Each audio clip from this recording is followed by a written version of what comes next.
Two Bulls in a China Shop is brought to you in part by our sponsors and friends over at Manscaped, Trade Pro Academy, and Vanta Trading.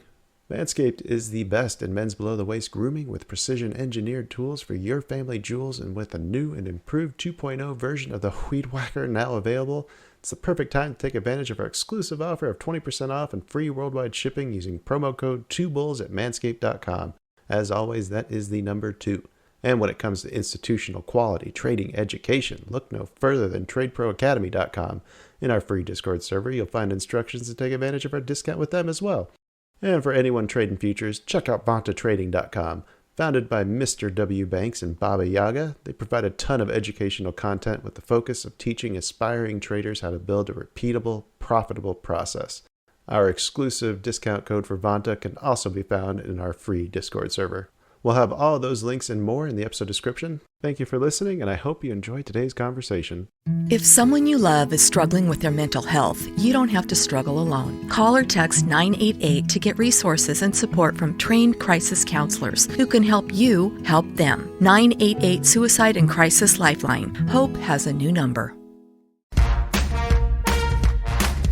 You are listening to an entertainment program put together by a company called Financial Ineptitude. Anything said on this show is not an endorsement or professional advice.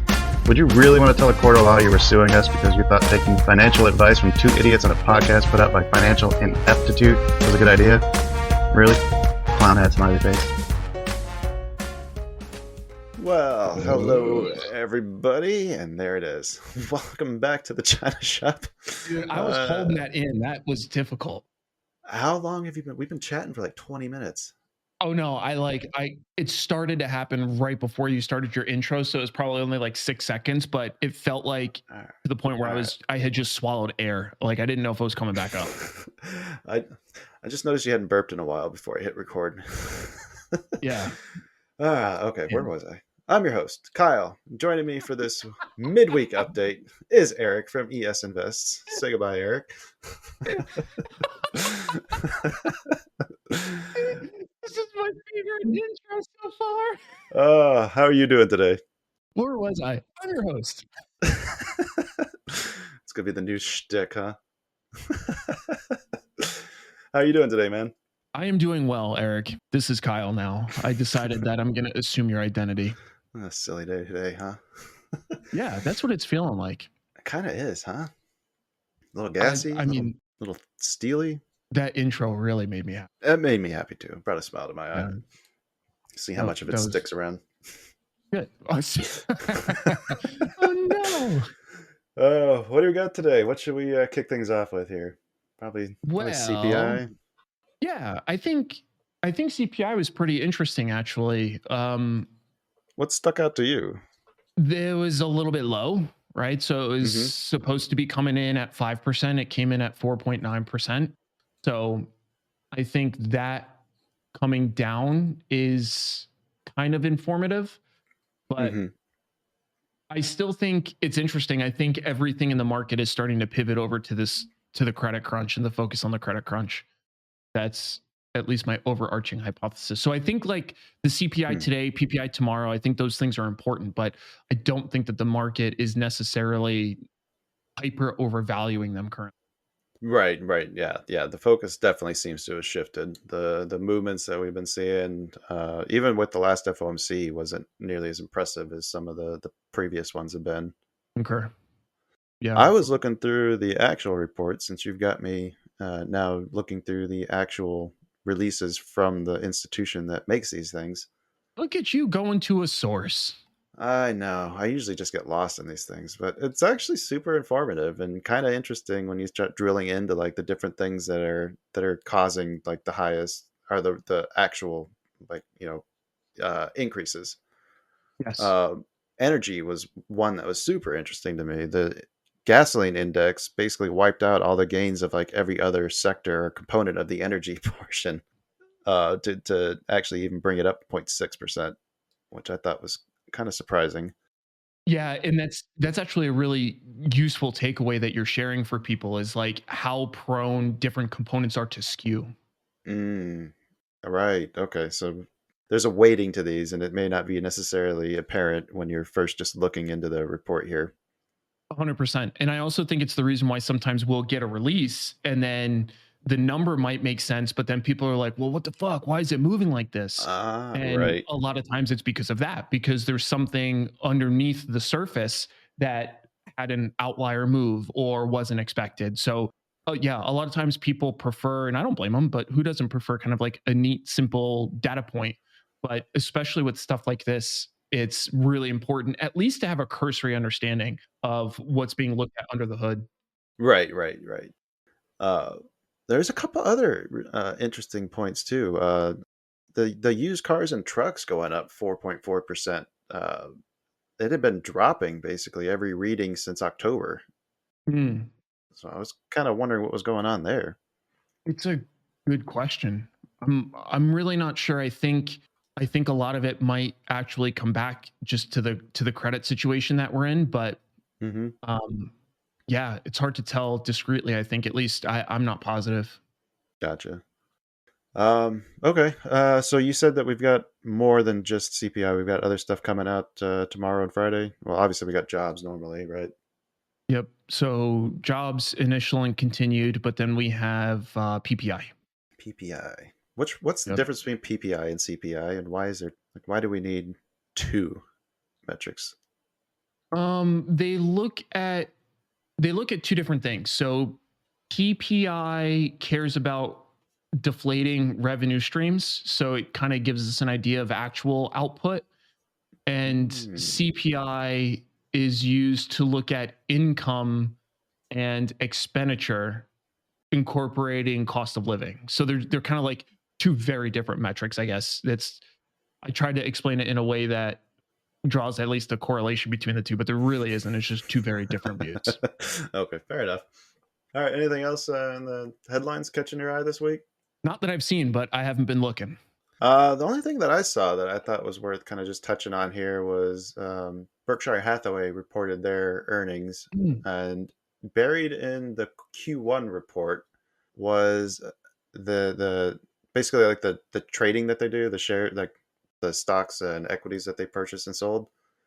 So during quarter one, they reported 2.8 billion in purchases and 13.28 billion in sales, and that's a continuation from what we saw from Q4, where they bought 1.68 billion and 16.32 billion in sales. So basically 25 billion in net equity sales over the past 6 months. Yeah, I'm looking up at another article real quick, and it also shows that they're doing a lot of stock buybacks. You notice that? Berkshire? Yeah, No, I didn't. yeah. So last Interesting. quarter, it spent 4.4 billion repurchasing shares. Huh. I wonder what the idea behind that is. Like you wouldn't think Berkshire would need to do that. Oh, they definitely don't need to. It's all about just regulating the float. It's a long-standing tactic, but I think it just typically bodes well because it's Hmm. showing at least some level of demand. But like we were talking about before, it's also important to remember that Berkshire is heavy in insurance. They've always been Yeah. heavy in insurance. So insurance is still doing well. Hmm. So I don't think that they're necessarily feeling a bunch of pressure from that. And they also benefit from interest rates because we're at a point now where you can essentially get net neutral, if not maybe even a small net positive on yields versus inflation. And like Oh. people with large cash supplies can do well with that. So, That's something that Berkshire has had for quite some time is just a huge war chest, right? oh, They always Matt, seem to have massive amounts of cash on hand. absolutely. And then, I mean, their operating earnings, they went up 13%. Like overall, I think it looks like just slight repositioning, but I mean, they're doing really well still. Okay, so that makes sense. Yeah. Less Sorry. because they're spinning this story is like we should be terrified because Buffett, who's a giant bull, is selling off more than he's buying now all of a sudden. But maybe there's more to that story. I'm reading an article from Yahoo Finance. I'll throw it in for you, but it says during Berkshire's annual shareholder meeting on Saturday, Buffett estimated the yield from the company's treasuries and other investments would be about 5 billion this year, Haha, up from 50 million a couple of years ago. Yeah, so that's nailed right it. on line with expectations. Yeah, bingo. Okay, all right, that makes sense. All right, so Makes total if you see sense. Buffett selling stuff, he's not selling out; he's buying treasuries.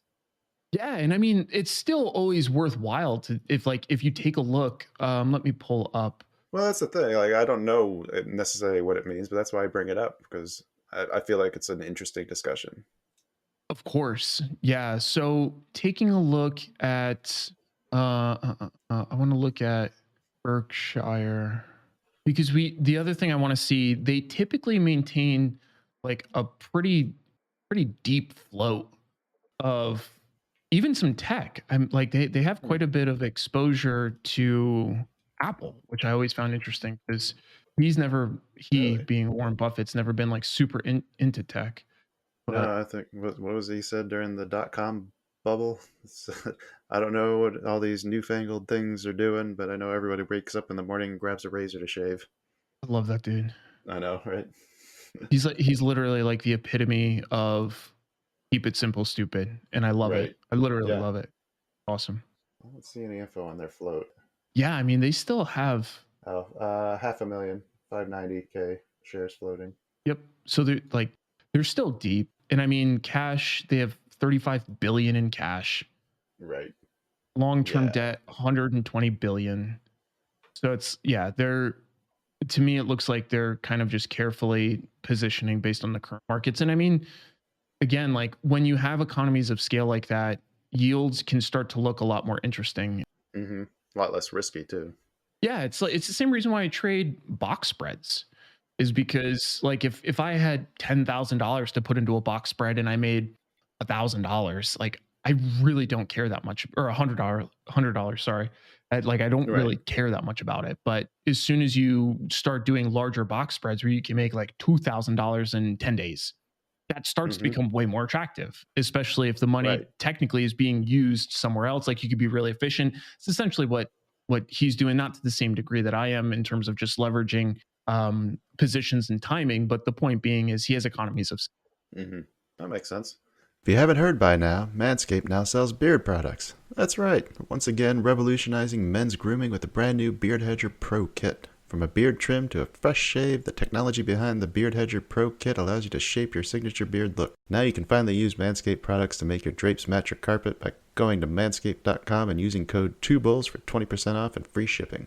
Goddamn, I was going to make that joke. Our friends over at Manscaped were kind enough to send me the Beard Hedger Pro Kit, and I gotta say, I was impressed with the quality and performance of the products. My thick, coarse beard hair has been giving me trouble with trimmers in the past, but the Beard Hedger was able to cut through the thicket without any tugging or discomfort at all. And because the trimmer has one rotary wheel with 20 length settings with only one guard, I don't have to worry about losing or breaking attachments anymore. So I've tamed my mane, and now you can too. No one likes a weird beard, so say goodbye to your stubble trouble with Manscaped's Pro Beard Kit. It all starts with that beard hedger that I mentioned. The thing's a juggernaut of fixing faces. Not only does it have the trimmer with the rotary wheel that gives you the 20 hair cutting lengths on just the one guard, it's also waterproof so you can shave in the shower and avoid all the hair in the sink. The titanium coated T-blade is tough on hair but smooth on your face, leading to a single stroke efficiency that brings satisfaction one stroke at a time. Phrasing. The Pro Kit doesn't end there though. They also created 4 dermatologist tested formulations for your post-trim care. First is the beard shampoo and conditioner. Gotta remember that all your hair is different. Beard hair, as I mentioned, is more coarse and easier to damage than the hair on your head, if you have hair on your head. That's why the kit has made shampoo and conditioner specially designed to moisturize, reduce ingrown hairs, replace natural oils, and promote beard health. Next, the kit has Manscaped's Beard Oil, an essential piece for your main facial accessory.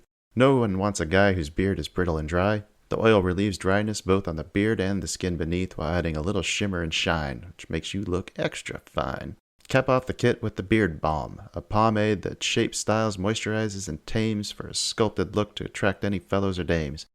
The Pro Beard Kit also comes with 3 free gifts, a beard brush, comb, and scissors to ensure your beard is ready to impress. So get 20% off and free shipping with code 2bulls at manscaped.com. Of course, that's the number 2. That's 20% off with free shipping at manscaped.com using code 2bulls. Manscaped Beard Hedger, 1 stroke, 1 guard, 20 lengths. Surgeons keep our hearts beating. They do the amazing, help save lives, and so can you. Your CSL plasma donation can help create 24 critical life-saving medicines that can give Grandpa the chance for his heart to swell when he meets his new grandson, or give a bride the chance for her heart to skip a beat on her wedding day. Every plasma donation helps more than you know. Do the amazing. Help save lives. Donate today at your local CSL Plasma Center and be rewarded for your generosity. All right, should we talk about some trading? Yeah, that sounds good. So today I put on a ratio call diagonal in Apple. And ratio call diagonals are one of my favorite strategies. The call diagonals, is that the two different expiration dates, or is that? Yeah. Can you explain the diagonal is again? Yeah, so I just threw a link in here so that you can have a video to like how I structure them because it is very specific. But Perfect. Perfect. In short, we're going to use deep in the money long calls as a stock surrogate. I hate the fucking term poor man's covered call. It's super annoying to me. I like calling them what they are, which is a diagonal. But that's it is on purpose because by using deep in the money options, you really get to benefit from the leverage of options while decreasing theta decay, stuff like that, maximizing a dollar for dollar delta move, all those kinds of things. So it'll be structured that way. And then we sell short-term calls against it. Essentially, it hedges a little bit to the downside, but mostly it allows us to capitalize on another force, which is short-term theta decay, especially if IVHV is overstated. So the two positions are pretty complementary when they're structured. So yeah, it's a typical go-to. The reason why I find it noteworthy, I trade these pretty regularly. It's not like putting this trades on a big deal, but I haven't placed many of them this year just because I haven't found that many things that I like to the upside. But I do like Apple to the upside. It's been incredibly strong. Do you ever have to deal with early exercising, and how do you deal with that when that does happen, if it does? Sure, it can happen. It's super rare. It mostly just comes down to managing the position so that your risk maintains low. So for example, with Apple, I would be at risk of assignment if my short call was if we were coming up on a dividend. So XDiv is coming up, and I have that's the one I've been burned. Yeah, and if I have a short call where the time value is less than the dividend, then in that instance, it will almost certainly be exercised as it should be because they make money, which again, that's just a wise choice. Yep. So you can mitigate that by, if that's your scenario, you can close that trade, you can roll it out in time and away so that it's essentially the time value would be greater than the pending dividend. Like there's stuff like that essentially. Do you ever consider trading the Euro style options where there is no early exercising? Yeah, which is a great point. I trade those specifically for the box spreads because that's right. Yes. Yeah, exactly. Because if you don't do that and you trade a box spread, you actually have massive risk, which is super annoying because you're not getting a lot of money. Depending on how you structure the box spread, you don't get a lot of money. But yeah, I think I told you the story about that dude on Reddit somewhere that he did like a pretty big box spread in UVXY. Yeah. I think you did. Yeah. Well, long story short, for those that didn't catch that, a dude did a box spread in UVXY, not realizing that early assignment is possible, and he got fucked, is the punchline. More of that story. Yeah. Yep. So don't do that. And yeah, I think we also shared a video of yours explaining how to do those too. Yeah, okay. Because that is a really important component to box spreads being successful for sure. Is making sure that we have something that does not offer early assignment. European style options are perfect for it. Makes sense.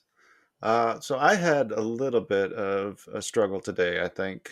And mostly I think it came down to not following through when I knew that I shouldn't be trading today, I think is what it comes down to. I had some meetings that made it to where I couldn't participate during the open. My morning routine wasn't completely finished. And yet I still tried to take a couple trades in between, like when I had a break. And I think, I don't know, I'm kind of disappointed in myself, but I'm also at the same time like happy that I was able to still follow my risk controls and not turn a bad day into a worse day. Does that make sense? Sure. Like typically when I started, like if this would have been 12 months ago, this account would have been blown up. I'm pretty sure of that. But I feel like I did a really good job of having acceptable amount of risk that I was willing to take for that day and not exceeding that. In fact, I didn't even exceed half of it. Was this specifically just for a day trade? Yes, this was on my futures account, trying Got to it. qualify that prop account. Got it. Yeah, because I I don't know. Because I know that what you do doesn't require as much prep work, right? You don't have to monitor, you don't have to stare at the DOM and like try to interpret order flow. Like you're much more passive in the strategies that you engage in, correct? Sort of. I mean, earnings plays are, I wouldn't consider them passive at all. Wow, that's true. Yeah, it's and I mean, same thing about trading FOMC releases. Today I traded 0 DTE and SPX because of CPI. See, I thought you didn't do Um, much of that. I don't do much of that, but if you think about like the number of direct catalysts that exist, 252 trading days in a year, it's probably what, 20-30% at most, Yeah. where there's like a pure broad market catalyst to trade. So yeah, it's definitely not super frequent, but I still do it. I think people confuse that sometimes, and it's one of the things I try to make sure people understand. Because the other thing people think about me is like that I only sell options, or it's all this random bullshit. Right. And part of it is just because they only catch part of what I do, which I understand. But the point being is, I don't have like a go-to strategy that I always do other than the covered strangle. That one is always out in some shape or form, almost always. But other than that one single strategy, the rest of what I do is generally opportunistic in nature. So yeah, I Right. really just ebb and flow based on what I see. But for you, I still think that there's a lot of things, it sounds like, that has to go right in order for it to work. And to me, that just seems very fallible. Right. No, that makes sense. And I think I like what you talked about too, about not then when you only do one time frame or one thing, then you're just limiting yourself to a lot, any of the other opportunities that could be present by not opening myself up to like maybe taking some more swing type trades or selling some, trying to sell some of these box spreads like you talked about. Like there's a lot of things that I want to start diving into, and I think that's going to be the plan for the next month or two. Trying to open up the toolbox and just give myself more opportunities. And I think that that's generally the correct approach, obviously, right? Because it's the way that Hmm. I do it. But I really do think that by giving yourself room to be right, it just a much higher probabilistic outcome for kind of what you want to happen is what I think about. Because Hmm. people that just have kind of a secular focus, it's very difficult, I think. Um, yeah, Well, you also, I think the one thing that kind of stuck with me is one of the last conversations we had. You talked about having like 15 earnings plays on at any given day. So any one trade is not going to ruin your day. It becomes, I think, a lot easier to focus on the aggregate when you're not taking them one at a time and waiting for each of those to resolve. right. Yeah, that's exactly it. And that's the other thing, is that each individual trade becomes less of a focus for me, right? Right, Because right. in aggregate, I'm working on a broader picture. And I think even that in and of itself is really important, um, Hmm. because it gives you more room. It just gives you more room. Interesting. I like that. Okay, so where should I start if I wanted to start learning like what you do? Like, what's the good starting point? Yeah. I think there's a couple things you could do, but for you specifically, for like most people, I tend not to get into super specific stuff, but for you specifically, Hmm. I think I really do believe that the coverage triangle is probably one of the best possible starting places. Um, and it's because it offloads a lot of the decision cycle to a process. So I have a video on the coverage triangle that I do think would be applicable to you. And really the concept behind the coverage triangle is we look for places where we can exploit an opportunity if it exists, but if it doesn't, we're still maintaining market exposure and we're just using scale to protect us.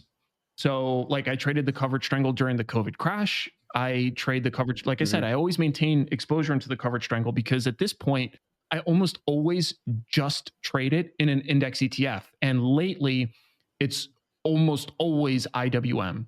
I do trade other things, like depending on how the market's performing, but it's almost always an IWM. And that's mostly because the volatility is better, because there's a lot of options moving in and out. It's not just about the movement of the underlying, because that's the cool part, is I've never not seen a US index not make new highs at some point. So even though the S&P 500 is up 7% for the year and IWM is like flat or even slightly down, I'm still up money in IWM from trading options around it. All right. Okay. All right. So here's my plan then. This week, watch your video. I am going to line up some paper trades to test it out. Don't forget to like and subscribe. Oh. I would like and subscribe. Yes, yes. I'll like it twice just for you. Perfect. Yeah, you know that means it unlikes it, right? Okay. Yeah, so I'm gonna watch the videos. I will take up some paper trades. I'll do that between now and the next recording we do, and then we can talk them through and see if I've got the thesis down and if I got any questions about how the mechanics work. That's cool. That works for me. Sound reasonable? Yeah, All and right. I think it would even be cool as an admin note if we wanted to like pick an option strategy to like focus on for like a month or two together. And like, yeah, that could be super fun, because there's a handful of them that I think would make sense to include in most people's toolkit, even if it's just for general awareness. Yeah. Yep. I agree. All right. Sounds like a great plan. Got anything else before we wrap up for the day? No, sir. All right. Well, that's going to take us to the end of the episode. Thank you, everyone who stuck around to the end. And thank you, Erik, for all the great resources and for just being a shoulder to cry on. If you'd like to know more about how he trades, visit his YouTube at ES Invests. We'll have links for some selected videos for you to peruse in the episode description. Check us out at twobullsinachinashop.com. Be back in your ears soon with another exciting episode. But until then, slap that 5-star rating like you're Chris Brown on date night and take care. I can't believe you talked me into doing that one. It's such a good one. It kind of is. Such a good one.